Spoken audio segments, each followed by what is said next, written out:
मंगलवार को supreme court का फैसला आता है उत्तराखंड सरकार को लेकर कि जो डीएलएड धारी हैं, जो एनआईओएस से डीएलएड किए हैं, उनको कहीं ना कहीं टीआरई से बाहर किया जाएगा। निर्णय क्या है? क्या बिहार के छात्रों पर इसका असर पड़ेगा?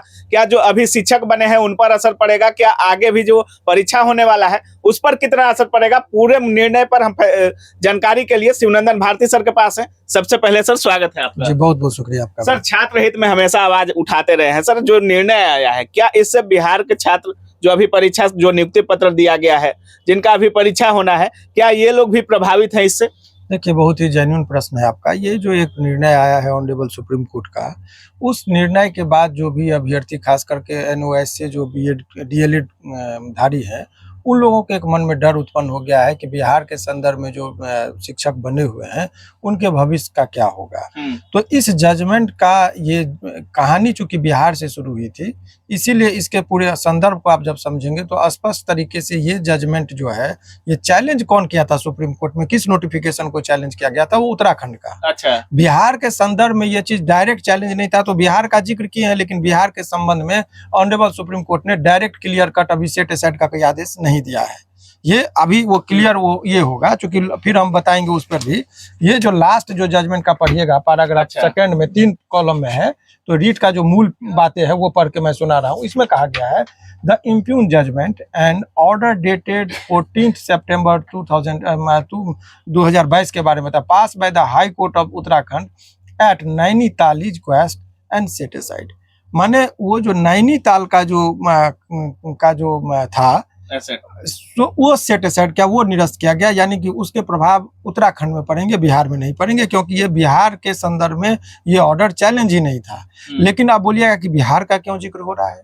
तो बिहार का जिक्र होने के पीछे रीजन ये है कि इसमें आप एक चीज समझिए कि ये कहानी बिहार से शुरू हुई थी। दरअसल ये हुआ था कि आप लोग को पता होगा कि बिहार में ये सारी कहानी 2009 में जो शिक्षा का अधिकार आया, अधिनियम, उसी से उत्पन्न हो गई। क्योंकि बोला गया कि शिक्षा के अधिकार के तहत गुणवत्तापूर्ण शिक्षक चाहिए, और शिक्षक कोई नहीं कि जो ग्रेजुएशन है, पीएचडी है, इसका मतलब शिक्षक बन जाएगा, वो नहीं। शिक्षक के लिए एक विशेष गुण होना चाहिए, वो ट्रेनिंग का, चाहे वो बीएड हो चाहे डीएलएड हो। तो चूंकि उससे पहले मार्क बेसिस पर यहाँ पर हो गया, नियोजित शिक्षक हो गए, चाहे न्याय मित्र शिक्षा मित्र हो गए। तो ऐसे परिस्थिति में जो लोग नौकरी में थे उनके लिए एक विशेष व्यवस्थाएं की गई कि नहीं, नौकरी में आप हैं तो आप कैसे यहाँ से जाएंगे वो रेगुलर कोर्स करने। तो एक ओपन कोर्स जो होता है डिस्टेंस से, वो करने की व्यवस्थाएं की गई। उसके लिए उनको मान्यता देने की बात आई तो एनसीटी ने मान्यता दी, जो भी चीज है। तो उनके लिए जो ऑलरेडी सर्विस में थे उनके लिए एक व्यवस्थाएं बनाई गई कि आप जो है सो 5 साल के अंदर में ट्रेनिंग ले लीजिए। तो वो अपना वो ट्रेनिंग ले लिए एनओएस से, और उसकी मान्यता भी दे दी गई थी। लेकिन वह जगह जगह लिखा हुआ है कि वो केवल इन सर्विस, यानी कि जो टीचर सर्विस में उन लोगों के लिए। अच्छा। मामला तब फंस गया जब यहाँ फ्रेश छात्र यहाँ पर जब फॉर्म भराने का बिहार में आया, तो एक छात्र का कहना हुआ कि हमको भी, हम यदि किए हैं तो हमको भी मौका मिलना चाहिए। वो तो माननीय हाईकोर्ट ने कहा कि बात तो सही है कि जो शिक्षक हैं उसको यदि आप एनओएस से जो किए हैं, तो उनको यदि जितना ज्ञान है उतना ज्ञान तो इनको है, तो दोनों में क्यों आप भेद कर रहे हैं? बिल्कुल। तो इनको भी प्राइवेट हो टीचर हो या प्राइवेट कोई व्यक्ति है, दोनों को इक्वल फुटिंग पर रखा जाए। और इनको बोला एनसीटी को कि नहीं, आप जो है सो इन लोगों को भी, बिहार सरकार को भी उसी लाइट में बोला कि आप इनको भी मौका दीजिए, कोई दिक्कत नहीं है। और अंत में ये हुआ कि इन लोग को मौका मिल गया। अच्छा। तो मौका मिल गया तो ये लोग फॉर्म भरे, एग्जाम दिए, पास किए, जो भी चीज नियुक्ति हो गई। इसी तर्ज पर फिर उत्तराखंड का कहानी स्टार्ट हुआ। उत्तराखंड में यही सेम पैटर्न पर बात हुई। तो वहां का जो विद्यार्थी था वो पटना हाई कोर्ट का जजमेंट को दिखाया कि देखिए, पटना में तो आदेश हो गया, हम लोग को भी यहाँ मौका मिलना चाहिए। तो वहां पर एक व्यापक पैमाने पर ये बातें हुई। लोगों ने, चूंकि हाई कोर्ट और तो वो जो है नैनीताल हाई कोर्ट में जो है ये मामला चला, उन्होंने पटना हाई कोर्ट का आधार मानते वहां पर अलाउ कर दिया। अच्छा। तब वहां पर जो है उत्तराखंड में तब एनसीटी जो है सो अपना स्टैंड क्लियर कि नहीं, ये गलत हो रहा है, क्योंकि ये हम सर्विस में जो था उनके लिए व्यवस्थाएं की गई थी। तो उन्होंने चले गए वो सुप्रीम कोर्ट। जब वो सुप्रीम कोर्ट चले गए तब वहां पर अब ये जजमेंट आया कि नैनीताल कोर्ट जो माने उत्तराखंड में जो दिया गया था कि आप प्राइवेट को या जो सर्विस में नहीं, फ्रेशर्स को जो आप मौका दे रहे हैं वो गलत है, ऐसा नहीं कर सकते हैं, उसको हेल्ड किया। अच्छा। और उन्होंने बड़ी बातें बोली पटना हाई कोर्ट के बारे में, जो आपको सुनकर इसीलिए ये यहाँ से संकेत है कि वो नाराजगी व्यक्त किए हैं लेकिन डायरेक्ट पटना के संदर्भ में जो बहाली हुई है उनको निरस्त नहीं किए हैं। सो अभी जो छात्रों के मन में वो इसके निष्कर्ष इस पर पहुंचेंगे तब अच्छा। आपको पता चलेगा। हम पढ़ के सुनाते हैं उसमें क्या है, सो पढ़िए। पैराग्राफ 31 और 32 जजमेंट का जो है वो बहुत ही महत्वपूर्ण चीज है, वो पढ़ के सुनाते हैं। उन्होंने कहा कि we find that the high court of Patna has totally erred in not giving effect to the extent of NCT. माने पटना हाई कोर्ट जो है सो त्रुटिपूर्ण जजमेंट था उनका। As a matter of fact, we fail to understand as to why NCT did not challenge the said order when it is a specific stand that the said 18-month course BPSC शिक्षक भर्ती की exclusive batch आ चुका है जिसमें 6 to 8, 9, 10 और 11, 12 सभी के लिए कंप्लीट बैच उपलब्ध है। जीएस के साथ सब्जेक्ट भी उपलब्ध है।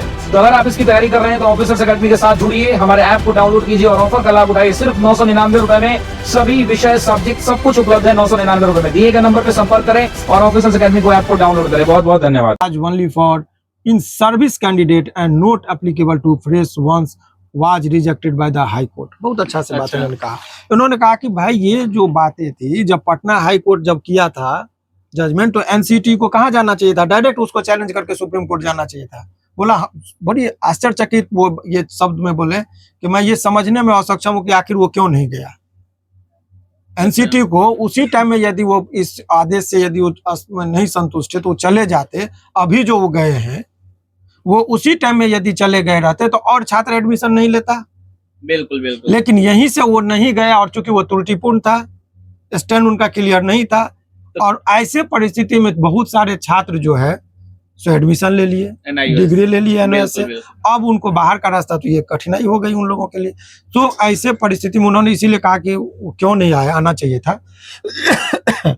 लेकिन ये क्लियर कट कर दिया कि वो जो जजमेंट था वो त्रुटिपूर्ण थी बिहार का। तो इससे स्पष्ट होता है। तो ये एक हुआ कि अभी जो वर्तमान परिस्थिति में देखेंगे तो यहाँ के छात्र जो नौकरी में है उनके लिए अभी क्लियर कट कोई खतरा नहीं है। अच्छा, लेकिन संदेह जरूर हो गया। खतरा के अभी जो नियुक्ति पत्र बांटा गया है जो पहले से ज्वाइन कर लिए होंगे एनआईओएस के सर्टिफिकेट से, तो उनके लिए कोई खतरा नहीं है अभी माने संदेह हो गया है। लेकिन डायरेक्ट कोई ऐसा आदेश क्लियर कट नहीं है कि जिससे वो बाहर ही हो जा रहे हैं। बाकी जो परीक्षा होना है सर 2.0 की, उसके लिए क्या कुछ है? देखिए बुद्धिमानी इसमें यही होगी कि ये जजमेंट का प्रभाव ये हुआ कि जो भी एनओएस से डिग्री लिए हुए हैं डीएलएड का वो अब कैपेबल नहीं रह गए। तो जो बहाली हो गई है उस पर तो मान लीजिए उसका तो अलग रेट्रोस्पेक्टिव चलेगा कि नहीं, लेकिन जो होने वाली है या जो होगी उस पर ये विचार करते हुए आयोग को गंभीरता से देखते हुए वो गलती नहीं करनी चाहिए जो गलती अभी जो 26वीं में कर दिया था कि बीएड वाले को हटा दिया था लेकिन एग्जाम ले लिए रिजल्ट नहीं दिए। बिल्कुल। वो गलती इसमें नहीं करे। अभी वो क्लियरिफाई कर ले उस चीज को, तब तक वो परीक्षा को पोस्टपोन करे कि क्लियर जजमेंट नहीं जब तक आ जाता है ताकि बच्चा को परेशानी ना हो। और उनको क्या करना चाहिए ऐसे परिस्थिति में वो क्लियर हो जाए कि इसमें क्या होना चाहिए। क्योंकि एक पेंडिंग है मामला, वो आपको जानकारी के लिए बता दें कि उस टाइम में जो डीएलएड, दो तरह के डीएलएड वालों के बीच की लड़ाई है ये। एक डीएलएड है जो 2 साल का किया है, एक लोग जो है सो एनओएस से 18 महीना में ले लिए। तो इन लोगों का जो रेगुलर कोर्स में कर रहे हैं कि हमको वरीयता मिलना चाहिए, तो वो लोग उस जजमेंट से नाराज होकर यहाँ पटना हाई कोर्ट में फिर से वो एलपीए में गए। एलपीए में वो पेंडिंग रहा। इधर मामला एमजेसी का भी ये लोग अभी ओपन करवा रहे हैं। तो ऐसे में वो पार्टी बने हुए हैं। तो बहुत सारी संभावनाएं जजमेंट पर क्या होगा, बहुत सारे 14 लाख लोगों ने क्या उससे प्रभावित होगा जो नौकरी में है। एक बहुत सारी समस्या होगी। हो सकता है कि इस जजमेंट के आलोक में चूंकि एक बार जो नौकरी में थे उनके लिए ही एक विंडोज उन्होंने टर्म यूज किया कि हमने खिड़की खोला था ताकि वो भी इंक्लूड हो जाए। इस खिड़की से नहीं कहते, गेट से नहीं, लेकिन खिड़की से आज हैं जो सर्विस में थे डीएलएड वाले, उनके लिए व्यवस्था की गई। लेकिन फ्रेश छात्र जो किए होंगे उनके लिए दिक्कत होगी। तो अब ये लोग चूंकि जो नौकरी में आ गए हैं, जो ज्वाइन कर लिए तो नौकरी हो गई। तो नौकरी हो गई तो क्या इनके लिए वो प्रावधान भी अब आग लागू होना चाहिए। एक बार नौकरी वाले को आपने मौका दिया था तो इनको भी उसी खिड़की से एंट्री कर गया, रहने दीजिए। ये बातें चल सकती है। अब उस पर क्या होगा वो संभावनाओं पर है। लेकिन फिलहाल जो बहुत सारे छात्र घबराए हुए हैं जो नौकरी में है एनओएस वाले, उनको इतना जल्दी ना घबराने की जरूरत नहीं है। खतरा है सर, लेकिन इसको अगर डीएलएड को बाहर कर देता है एनआईओएस वाला सर, तो फेज 1 में जितना रिजल्ट आया है और सप्लीमेंट्री रिजल्ट की बात की जा रही है, तो क्या इसमें से डीएलएड वालों को जिनका हुआ है उसको भी बाहर करके क्या नए छात्रों को ऐड करेगा क्या? ये तो होना ही चाहिए, स्वाभाविक है। अच्छा, इसीलिए जल्दबाजी में जो चीजें हो रही है ना वो नहीं होना चाहिए। क्योंकि ये मामला लंबित है माननीय न्यायालय में और न्यायालय का भी जजमेंट अब बहुत जल्दी जल्दी आ रहा है। बिल्कुल बिल्कुल। अब इसमें भी बहुत सारी त्रुटिपूर्ण चीजें हैं। जिस चीज को चैलेंज किया गया है जो 26वीं है, वो नंबर ऑफ पिटिशनर है। तो अच्छा। अभी बहुत सारे छात्रों को मन में संदेह हो रहा था कि 7 तारीख से एग्जाम लेने वाले हैं, ये एग्जाम बीएड वाले पे ही प्रभावित होंगे क्या सर? क्या अगर बीएड वालों का जॉब हुआ है छठे चरण में ही वो चैलेंज था, जो अभी जिसके आधार पर बीएड वाले हटे थे, वो छठे चरण का नोटिफिकेशन से लेके विज्ञापन तक चैलेंज था। तो ऐसे परिस्थिति में ये जो आ गया है, तो छठे चरण का उस जजमेंट का भी अभी रिजर्व रखा गया, आज बहस हो गया, फाइनल वो जजमेंट है।